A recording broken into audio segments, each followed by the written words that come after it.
Être maman n'est pas une tâche facile et avoir un enfant différent l'est encore moins. Aujourd'hui, nous allons vous raconter le parcours de Céline, son histoire et surtout ce qu'elle en a fait, c'est-à-dire une force. Bonjour Céline. Bonjour Johanna. Ça va? Ça va très bien, merci. Pas trop stressée? Non, ça va. C'est la première fois que tu es en interview? Exactement. Et tu es venue nous parler de quoi? Alors, je suis venu vous parler du handicap et de la création aussi de ma société par rapport au handicap. Super. C'est quoi ton rapport au handicap? Alors, j'ai un petit de 7 ans aujourd'hui qui est autiste, non-verbal, et ça n'a pas toujours été simple, voire impossible de le faire garder pendant plusieurs années parce qu'il faut trouver les personnes compétentes pour ça. Et du coup, j'ai décidé de créer une société de garde d'enfants à domicile spécialisée dans le handicap. Waouh! Ouais, Évidemment, je me doute que t'es venue cette idée parce que toi-même t'as galéré. exactement. Et t'as jamais trouvé personne? Alors on peut trouver des gens, mais le souci c'est que c'est souvent de la main à la main et il n'y a aucune sécurité. Et qu'en plus de ça, si on veut vraiment des personnes compétentes, il faut pouvoir les reconnaître à la hauteur de leurs compétences et qu'on ne peut pas trouver n'importe qui sur les petites annonces ou autres. Quel a été ton parcours avec ton fils? Quand il a eu 2 ans et demi, j'ai commencé à avoir de gros doutes par rapport à l'autisme. Donc on l'a fait diagnostiquer au CRA quand il avait 3 ans. Après, une fois que le diagnostic est tombé, sans grande surprise, il a été diagnostiqué autiste. On a commencé toute la rééducation, tout ça. L'école, ça a été un petit peu compliqué parce que la première année, ils l'ont pas voulu parce qu'il était non-verbal et pas propre non plus. D'ailleurs, il ne l'est toujours pas à 7 ans. Donc voilà. Mais bon, à force de bataille, j'ai réussi petit à petit au fil des années à le faire scolariser un petit peu plus chaque année. Et aujourd'hui, après de nombreux combats, nombreux documents et autres, on a réussi à pouvoir avoir une place en IME. J'ai 2 questions. Oui. La première, c'est, tu dis qu'il était diagnostiqué à 2 ans et demi. T'as pas vu d'autres signes avant? Avant, il était un petit peu paresseux en tout ce qui concerne la marche et la motricité, mais rien d'exceptionnel. Il parlait avant ses 2 ans, donc oui, il disait des mots, les mots classiques, maman, papa, à boire, à moi, enfin des choses comme ça. Mais qu'est-ce qui s'est passé? Tu te poses une question, j'imagine. Voilà, c'est là qu'on s'est posé la question parce que du jour au lendemain, alors au départ c'était suite à un gros rhume, donc on s'est dit peut-être il a mal à la gorge, etc. Mais du jour au lendemain, plus aucun mot. Et aujourd'hui, Raphaël, il doit avoir dans son vocabulaire 7 ou 8 mots à peu près, c'est tout. Après, il se fait très bien comprendre de façon, avec les gestes, de façon non verbale, il a des cartes également, mais on n'a toujours pas le maman et papa, par exemple. Et puis pour l'avoir rencontré, il a quand même des prémices d'autonomie qui sont pas mal, hein. Je veux dire, s'il a faim, il sait se débrouiller. Exactement. Alors après, il faut faire la différence, et c'est souvent le cas, entre ce que Raphaël veut et ce que Raphaël peut faire. Oui. Ça, c'est voilà, parce qu'il n'y a pas que l'autisme, un enfant n'est pas qu'un autiste, hein, c'est un enfant, et il a ses traits de caractère qui rentrent en jeu, et autant vous dire qu'il a son petit caractère. Donc ça aide pas toujours pour pouvoir avoir un diagnostic très carré. Tu as dit quelque chose aussi, tu as dit, on a été donc diagnostiqué vers 3 ans au CRA, et ton fils a eu une place que là, récemment, en IME. Oui. Déjà, il faut savoir que quand il y a le diagnostic qui tombe, il faut faire un dossier à la MDPH. C'est quoi la MDPH? La MDPH, c'est la Maison départementale du handicap. C'est une institution, qui permet de pouvoir déclarer l'enfant en situation de handicap. Ça nous permet d'avoir des aides spécifiques, notamment par rapport aux couches qu'il a toujours, par rapport à des heures d'accompagnement qu'on est obligé d'avoir en plus d'un enfant lambda qui aurait que par exemple quelques heures par mois. J'aimerais aussi que tu confirmes, parce qu'on entend tout et n'importe quoi sur ces fameuses aides de l'État. On est bien d'accord qu'on est loin du compte tous les mois pour t'aider à payer tout ce que tu as payé pour ton fils, hein. Tout à fait, on est bien loin du compte, déjà notamment parce que si on part du principe qu'il est scolarisé par exemple comme il l'était quand il était petit, 2 demi-journées par semaine, en gros on ne peut plus travailler, c'est clair. Il faut qu'il y en ait un des deux qui se sacrifie. Encore faut-il que les parents soient toujours ensemble, parce que c'est pas toujours simple quand on a un enfant handicapé.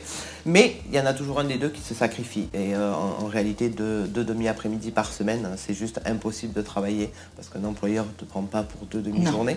Donc voilà. Et c'est aussi pour ça que j'ai créé cette société, parce que des parents, grâce au fait qu'on puisse les garder, peuvent retrouver un emploi à temps partiel ou à temps plein, peu importe, mais au moins ils peuvent retrouver une vie sociale et c'est quand même important dans ces cas-là. Et les parents peuvent avoir des aides aussi? Exactement. Déjà, il faut savoir qu'on a les aides de la CAF jusqu'à 6 ans.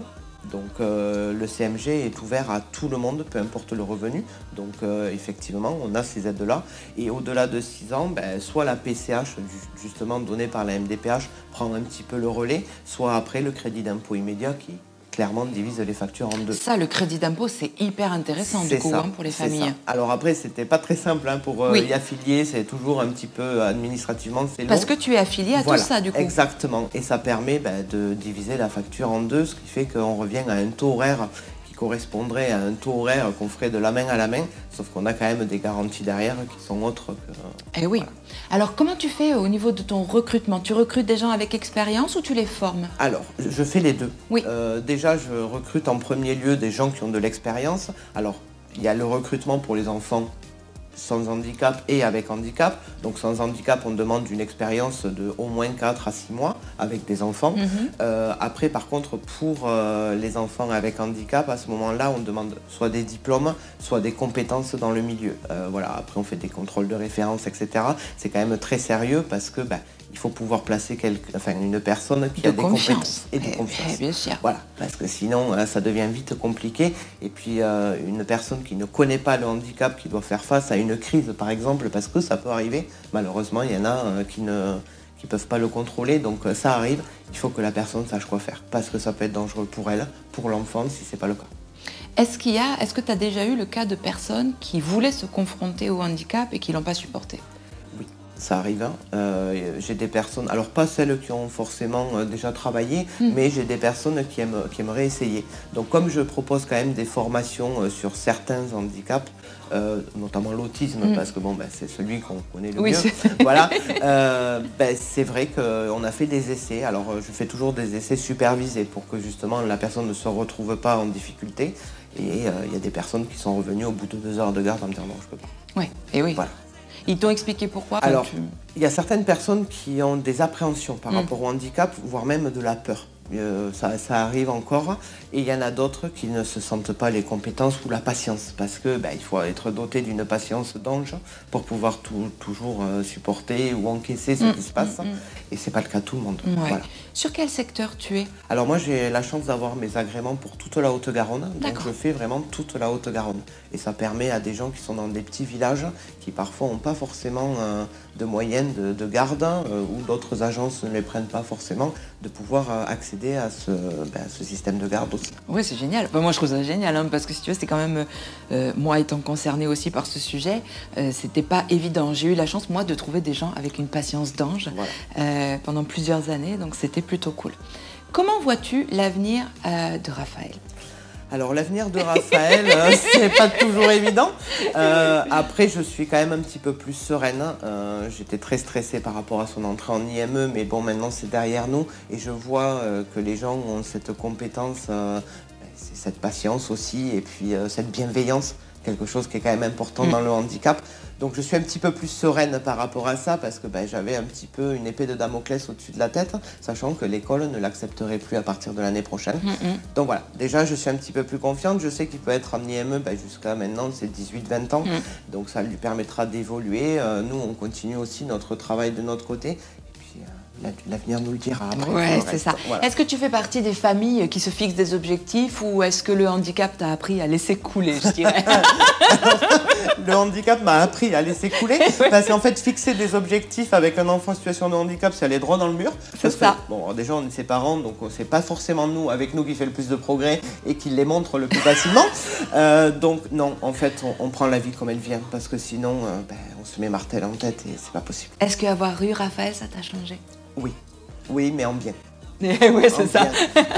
Raphaël, oui, c'est pas simple tous les jours. Je vous avoue qu'il y a des fois où on est, comme tout parent, un petit peu fatigué, un petit peu malade, et qu'on n'a pas le droit, en fait, à avoir un moment de pause, parce que il nous sollicite, mais il est comme ça, on l'aime comme il est. Et oui, ça nous a changé, puis ça nous a montré qu'il fallait relativiser.